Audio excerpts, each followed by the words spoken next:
အခုကတော့မြို့တွေကဂျန်ရှင်းမော်တင်ကိုရောက်နေရပါ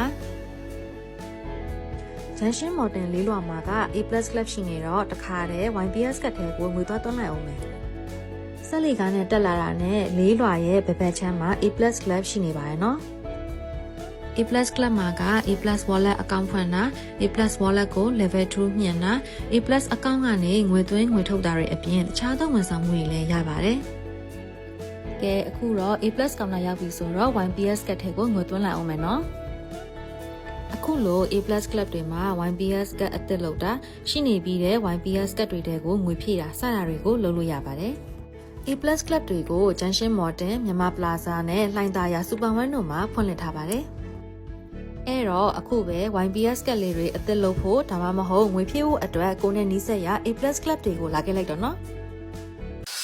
Fitness and water in plus.